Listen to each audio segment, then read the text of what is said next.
Pour utiliser cet objet event qui vient paramétre de la méthode post-event, nous allons importer une méthode que nous avons déjà définie précédemment dans Calendar API, schedule event, la planification des événements.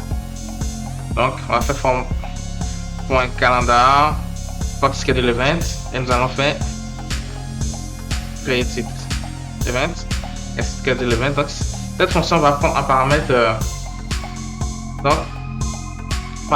les informations pour créer l'événement.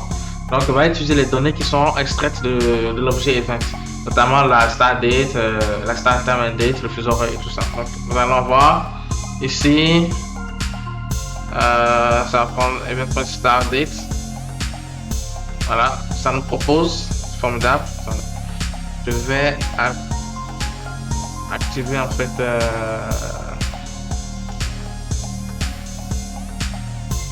le wrapping comme ça sur mieux. Donc schedule event, ça va prendre le paramètre start date, la start time, les paramètres que comme vous le voyez, time zone, et ensuite nous allons retourner.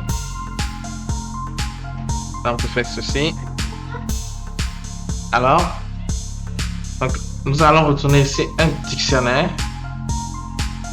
Ce dictionnaire, si tout ça bien parlé, nous allons retourner le status success, message event created successfully avec l'event, l'objet retourné par la méthode schedule event.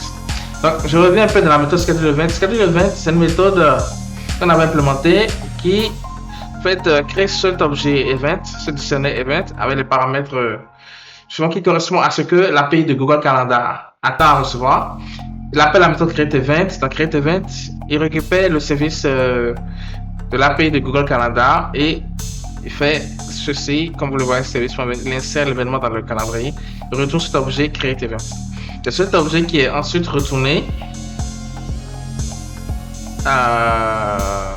Voilà. Attendez, nous allons return create event. Donc on va faire return. Un instant. Nous allons faire ici return.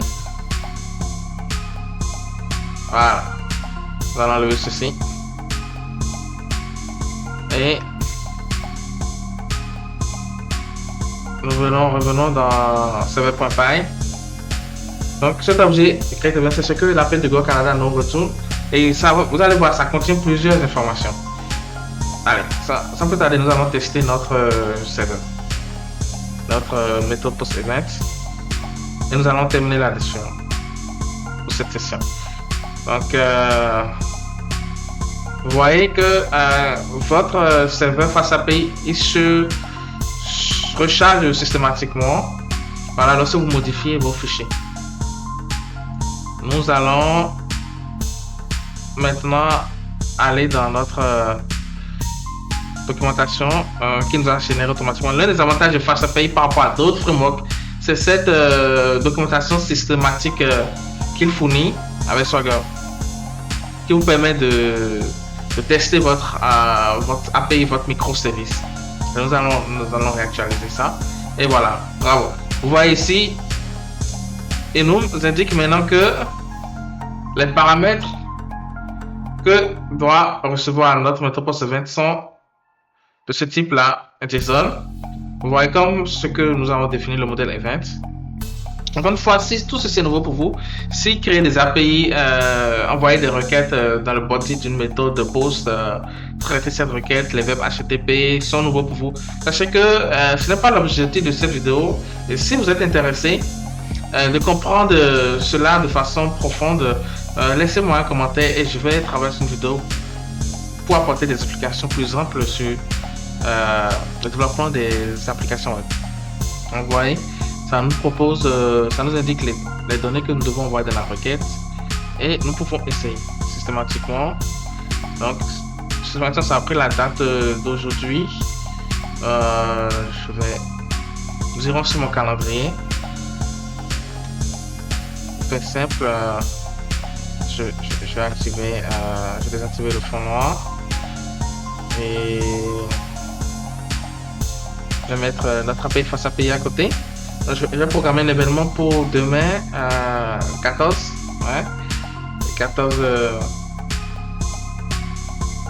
14, 14 avril, pourquoi pas à 10h,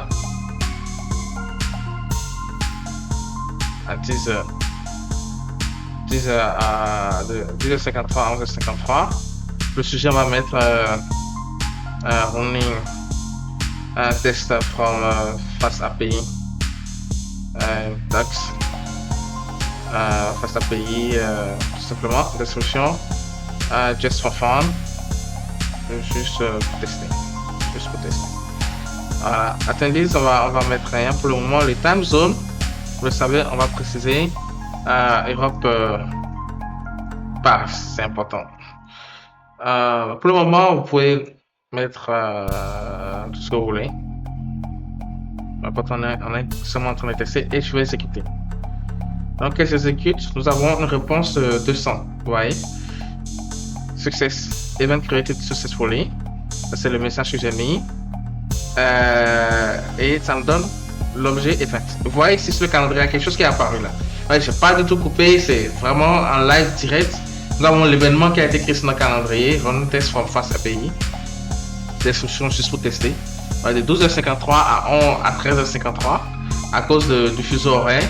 Madame il disait puis ça l'a placé à 12h, c'est à cause du fuseau horaire. Et donc ça a précisé le contenu de l'objet que l'API Canada a créé. Vous voyez, ça vous donne même une URL pour accéder à cet objet calendrier, à cet objet sur votre calendrier. Ça vous précise des informations comme le créateur, ça vous précise que c'est sur moi, c'est moi qui ai créé cet événement, l'organisateur c'est encore moi, la date de démarrage de l'événement, la date de fin de l'événement. Et voilà, vous pouvez prendre cette URL là, je la copie et je vais venir ici dans ce nouvel onglet et je vais faire comme ça. Vous voyez, directement ça nous affiche l'événement. Je reprends, je ferme, je rouvre, je fais comme ça, tac, et systématiquement ça nous ouvre l'événement. Ça, c'est très bien. Donc, nous avons fait une implémentation très intéressante déjà là.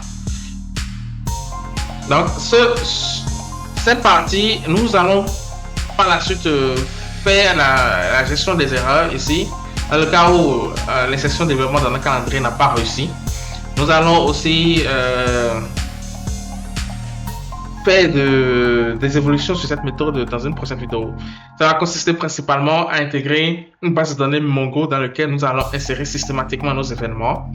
Pourquoi? Parce que nous ne voulons pas à chaque fois, par la suite, lorsque nous voulons récupérer les événements qui sont dans le calendrier, à chaque fois requêter l'API de Google Canada pour récupérer ces événements. Nous allons le récupérer depuis nos bases de données Mongo afin d'économiser aussi le coût de calcul et d'utilisation de l'API de Google Canada, et afin aussi de pouvoir faire certains traitements algorithmiques que nous allons devoir gérer sur les événements, notamment pour gérer la gestion, pour gérer les conflits lorsque deux événements seront programmés au même instant, lorsque des événements vont collider, lorsqu'il y aura des collisions d'événements, et également gérer, mettre en place des algorithmes de traitement pour proposer des événements à programmer, parce que n'oublions pas notre objectif principal.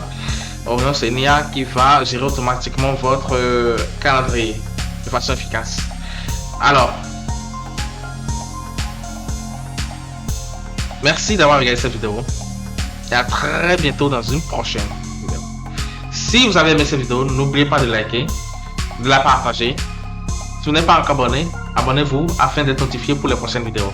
Merci et à bientôt. Ciao. Donc,